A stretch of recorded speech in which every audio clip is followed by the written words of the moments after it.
Hello friends, welcome to my channel. Call me D.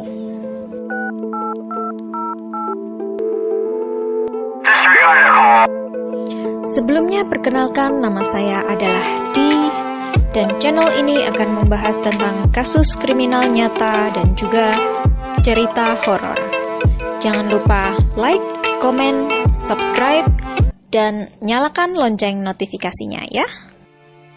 Kisah ini adalah kisah tragis seorang gadis yang sangat cantik, akan tetapi begitu malang bernama Junko Furuta.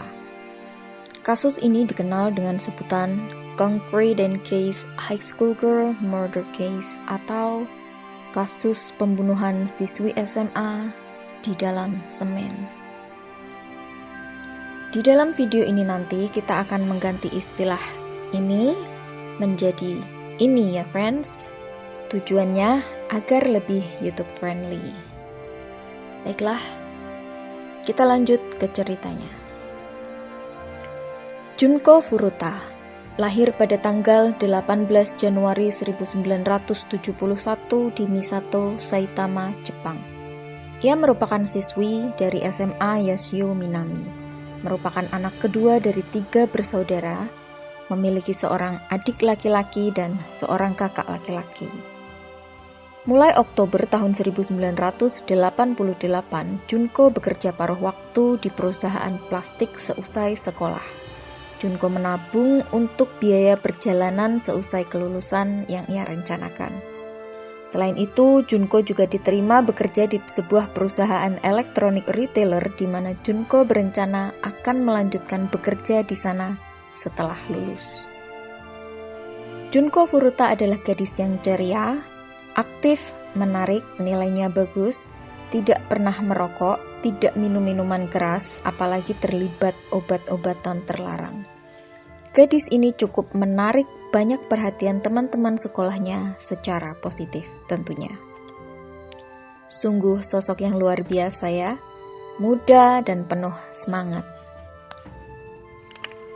Di lain pihak, ada juga siswa yang berbanding terbalik dengan semua karakter ini di sekolah itu. Salah satunya adalah Hiroshi Miyano, 18 tahun. Dikabarkan memiliki koneksi dekat dengan Yakuza, sebuah organisasi kriminal yang sangat ditakuti di Jepang. Hiroshi Miyano menyukai Junko Furuta, mengungkapkan hal ini kepada Junko. Akan tetapi Junko Furuta tidak merasakan hal yang sama dan Junko menolaknya. Biasanya tidak ada yang berani menolak Hiroshi Miyano melihat reputasinya dan koneksinya dengan Yakuza. Karena itulah Hiroshi menaruh dendam. Junko tidak tahu bahwa hal yang sangat-sangat buruk menantinya akibat hal ini. Hiroshi Miyano kemudian merencanakan untuk menculik Junko Furuta dengan cara menyuruh salah satu temannya menyerang Junko. Kemudian Hiroshi akan muncul sebagai penyelamat. Setelah mendapatkan kepercayaannya, kemudian Hiroshi bisa menculiknya. Dan benar ia melaksanakan rencananya itu.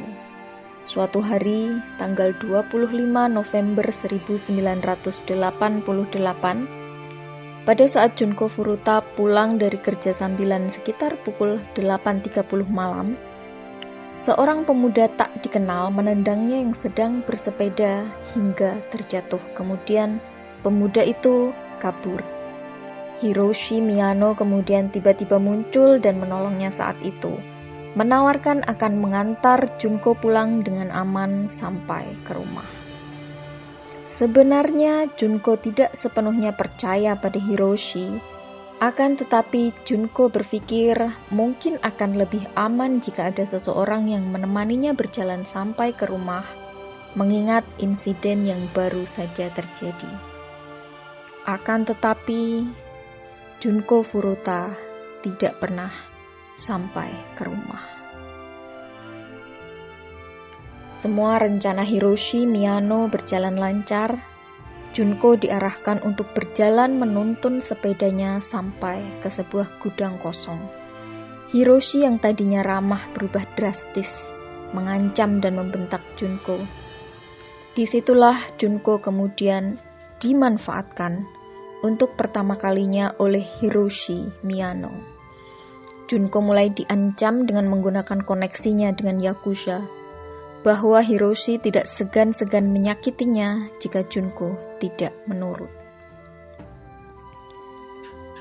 Setelah puas memanfaatkannya di sana, Hiroshi membawa Junko ke sebuah hotel terdekat. Di hotel ini, Hiroshi melakukannya lagi. Dari hotel, Hiroshi menelpon teman-temannya yaitu Joe Ogura dan Yasushi Watanabe. Hiroshi mengatakan bahwa ia memiliki seorang gadis di bawah kendalinya yang baru saja dia manfaatkan. Mereka pun meminta Hiroshi untuk tidak melepaskan gadis itu agar mereka juga bisa melakukan hal yang sama. Keesokan harinya sekitar pukul 3 pagi, Hiroshi membawa Junko ke sebuah taman di mana di sini sudah menunggu Joe Ogura, Yasushi Watanabe, dan seorang lagi teman Hiroshi yaitu Shinji Minato. Shinji Minato adalah pemuda tak dikenal yang menyerang Junko malam itu. Junko yang mengenalinya mulai sadar bahwa Hiroshi telah merencanakan semua ini untuk menculiknya. Mereka memutuskan untuk tetap menahan Junko. Mereka menemukan alamat Junko dalam tasnya dan mengancam Junko bahwa mereka bisa saja menyakiti keluarganya jika Junko berusaha kabur. Mereka berempat kemudian membawa Junko Furuta ke rumah Shinji Minato di daerah Ayase, distrik Adachi, Tokyo, di mana di sebuah kamar di lantai kedua rumah inilah, selama sekitar 40 hari ke depan, Junko akan mengalami penyiksaan dan dimanfaatkan.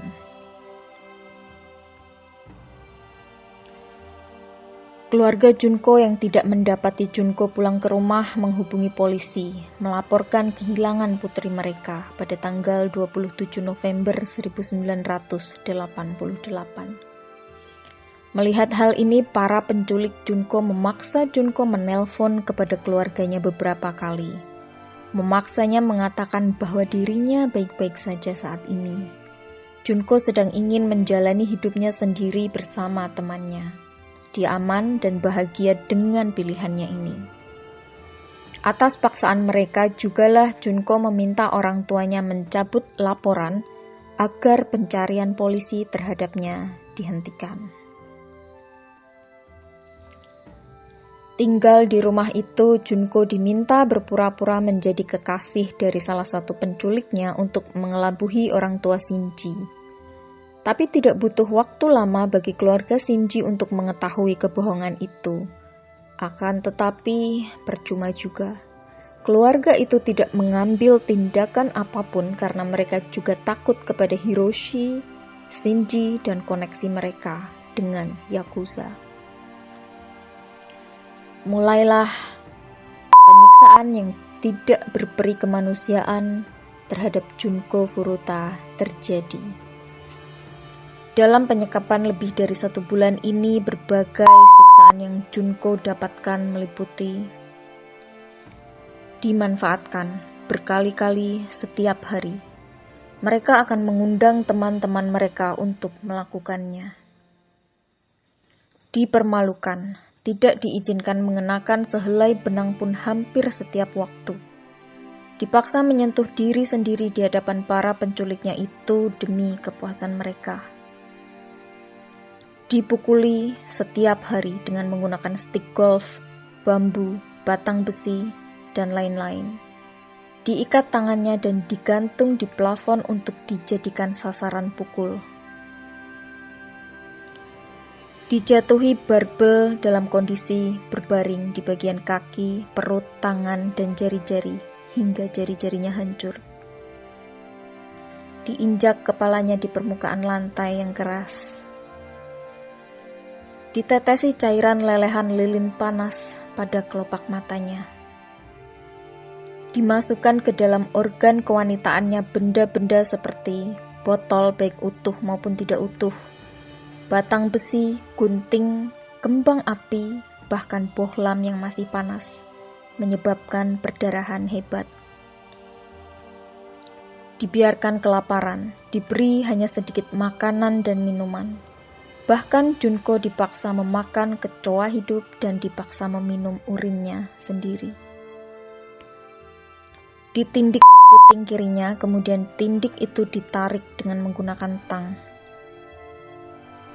Dibiarkan kedinginan, malam harinya Junko dipaksa tidur di balkon dalam kondisi cuaca saat itu merupakan pertengahan musim dingin, atau dimasukkan ke dalam kulkas selama berjam-jam.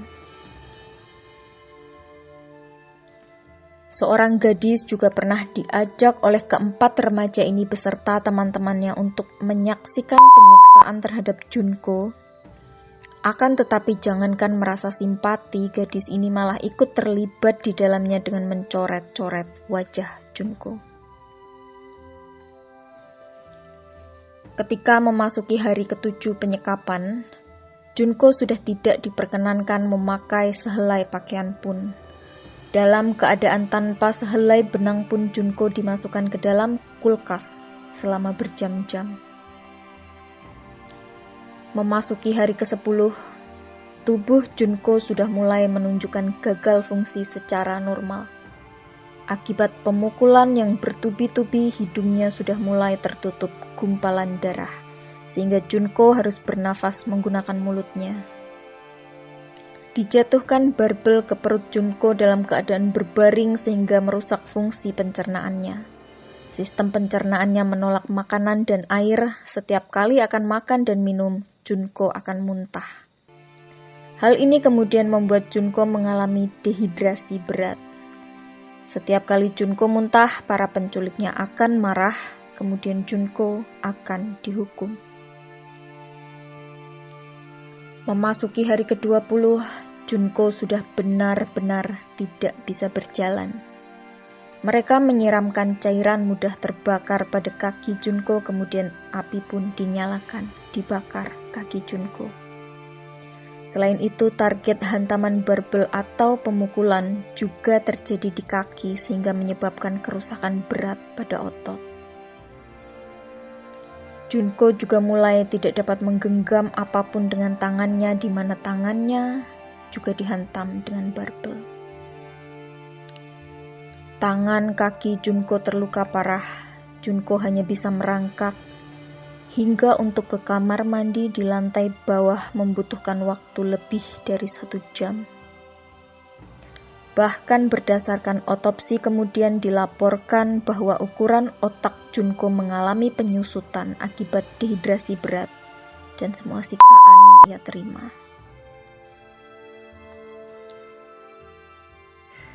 Suatu hari, para penculik Junko mabuk lumayan berat, sehingga Junko mengambil kesempatan ini untuk sekuat tenaga berusaha turun ke lantai bawah dan menelpon polisi.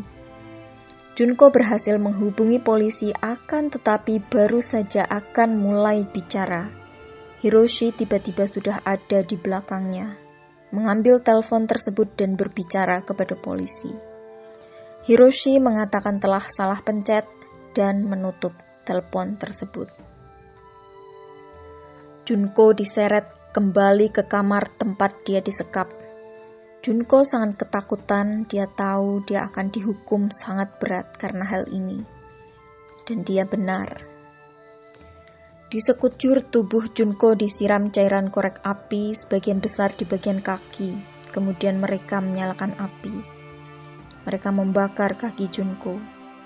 Junko mulai kejang-kejang, tapi para penyiksa Junko mengira Junko hanya berpura-pura, kemudian setelah api padam, membakarnya sekali lagi.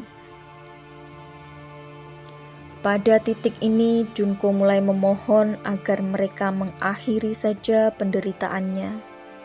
Siksaan mereka sudah begitu beratnya sehingga Junko berpikir lebih baik mati. Akan tetapi tentu saja para penculik Junko tidak mengabulkannya. Setelah 30 hari, Junko kehilangan fungsi buang air secara normal. Saat ingin buang air, Junko akan mengumpol. Organ kewanitaan Junko mengalami kerusakan berat setelah mereka membakarnya dengan cairan korek api. Pada organ tersebut juga dimasukkan benda-benda tak terbayangkan seperti benda-benda tajam atau bergerigi, bahkan kembang api. Kembang api tersebut kemudian dinyalakan dan menyebabkan luka bakar berat. Setelah semua hal itu, tubuhnya benar-benar rusak. Banyak organ kehilangan fungsinya, bahkan Junko saat itu mulai berbau busuk. Kondisi fisik Junko saat itu membuat mereka sudah tidak tertarik lagi untuk memanfaatkan Junko, sehingga mereka mulai mencari target baru untuk dimanfaatkan bersama-sama.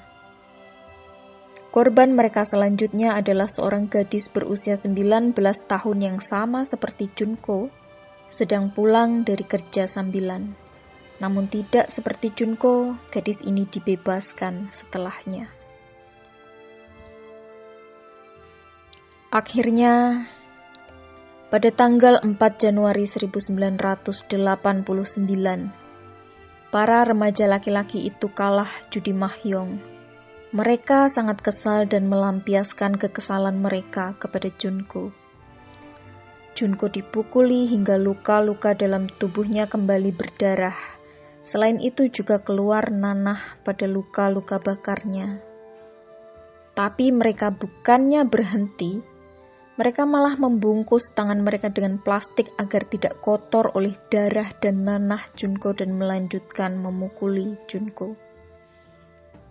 Setelah 2 jam dipukuli, beberapa bagian tubuh Junko, lengan, kaki, perut, dan wajahnya disiram cairan korek api dan dibakar. Dengan sisa-sisa kekuatannya, gadis malang itu berusaha memadamkan api tersebut. Junko mengalami syok, kejang-kejang, dan kemudian tidak bergerak lagi. Para penculik Junko masih menganggap Junko berpura-pura kejang dan hanya pingsan hingga baru dipastikan Junko Furuta sudah tidak bernafas keesokan harinya oleh kakak Shinji Minato. Panik, mereka kemudian membungkus tubuh Junko dengan selimut, memasukkannya ke dalam travel bag, kemudian memasukkan travel bag itu ke dalam drum besar berukuran 210 liter. Kemudian diisi semen basah dan tubuh Junko di dalam drum tersebut dibuang ke sebuah lokasi konstruksi di Wakasu, Koto, Tokyo. Sebetulnya ada satu kesempatan, satu kejadian yang disayangkan banyak pihak, yaitu suatu ketika salah satu teman yang mereka undang untuk ikut memanfaatkan Junko bernama Koichi Ihara merasakan perasaan bersalah dan menceritakan tentang Junko pada kakaknya, yang kemudian kakaknya menceritakan kepada orang tuanya dan kemudian orang tuanya menghubungi polisi. Menanggapi laporan ini, 2 orang polisi ditugaskan untuk menyelidiki rumah Shinji Minato. Akan tetapi, petugas itu malah pergi begitu saja setelah mendengar pernyataan Ibu Minato bahwa tidak ada seorang gadis yang ditahan di sana dan mereka bebas memeriksa rumah mereka. Kedua polisi itu berpikir, jika begitu mudahnya orang tua Minato mempersilahkan mereka masuk, berarti memang Ibu Minato tidak berbohong dan tidak menyembunyikan apapun. Dan mereka pun pergi tanpa menggeledah.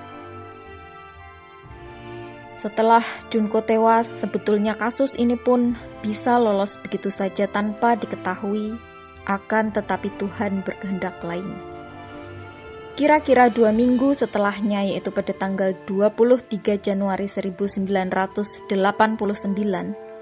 Hiroshi Miyano dan Joe Ogura ditangkap karena kasus lain, yaitu kasus yang berdasarkan laporan dari gadis 19 tahun yang mereka culik sebelumnya, yaitu pada saat mereka mulai kehilangan gairah pada Junko.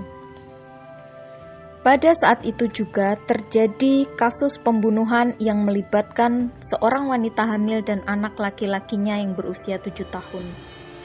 Sebetulnya kasus ini tidak ada hubungannya dengan Hiroshi dan kawan-kawan, akan tetapi polisi menaruh kecurigaan bahwa keduanya mungkin saja berkaitan dengan pembunuhan ini, sehingga interogasi pun mengarah ke sana. Polisi mulai menanyakan hal-hal tentang pembunuhan tapi tidak menyebutkan secara spesifik pembunuhan yang dimaksud. Hiroshi dan Joe mengira kasus yang dibicarakan polisi adalah kasus Junko Furuta. Diinterogasi secara terpisah, Hiroshi mulai mengira bahwa Joe mungkin telah mengakui semuanya, karena itulah polisi mulai membicarakan tentang pembunuhan. Sehingga akhirnya ia pun menceritakan apa yang mereka lakukan kepada Junko hingga Junko meninggal dan mengatakan di mana mereka membuang jasadnya. Polisi pun kaget. Junko, gadis yang dilaporkan hilang namun kemudian dianggap sebagai remaja yang pergi dari rumah, ternyata telah diculik dan saat ini telah meninggal. Polisi mencari jasad Junko di lokasi yang Hiroshi katakan. Sebagian rambut dari jasad Junko terlihat menyembul di atas semen dalam drum yang telah mengeras, hingga jasad Junko pun ditemukan. Polisi mengabari keluarga Junko dan menceritakan apa yang terjadi padanya.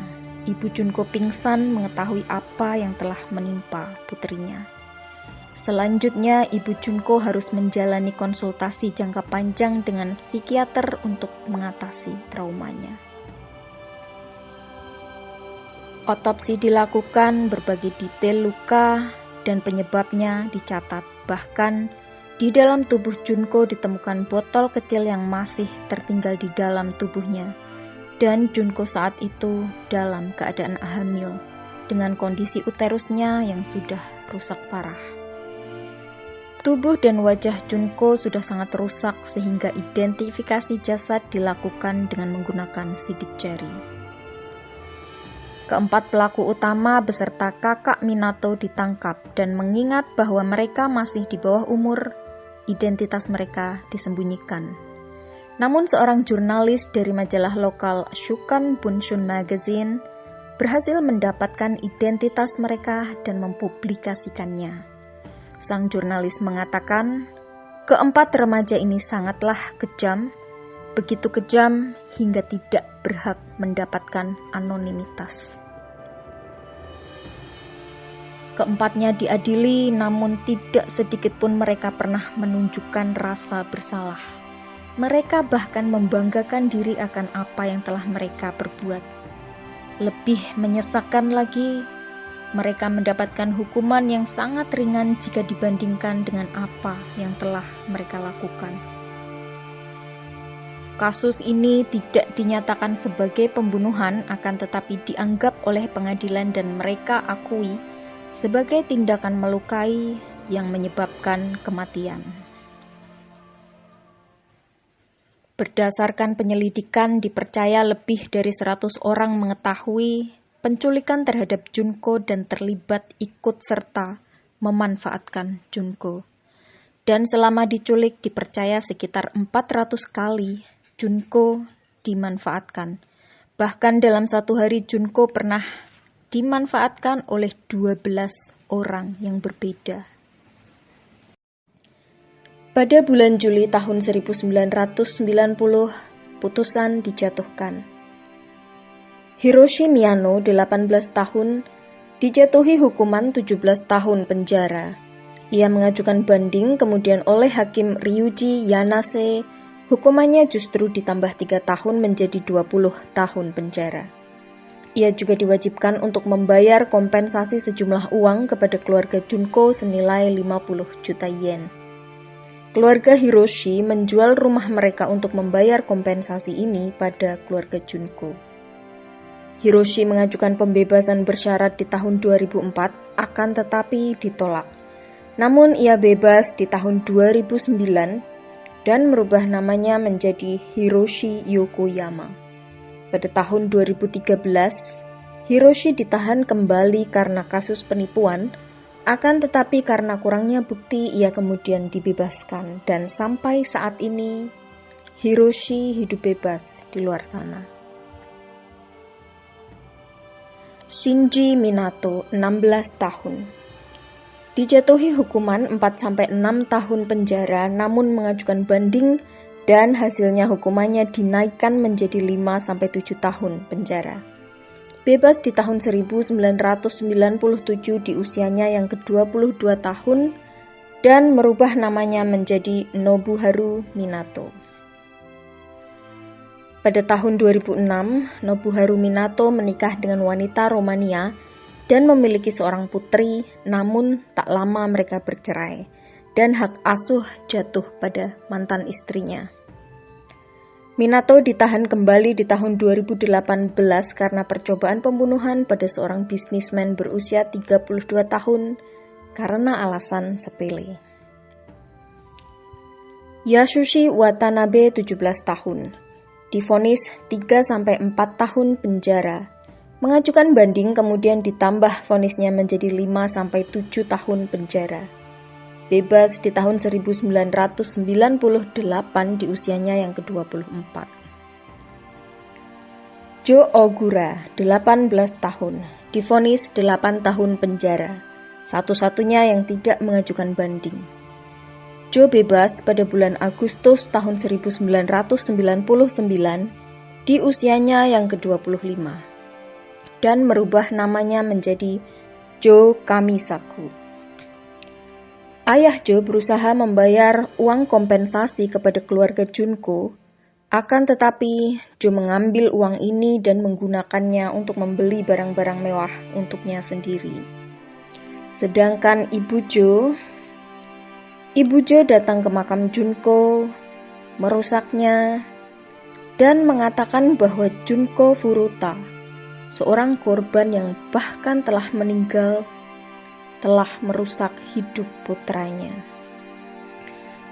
Benar-benar tidak habis pikir.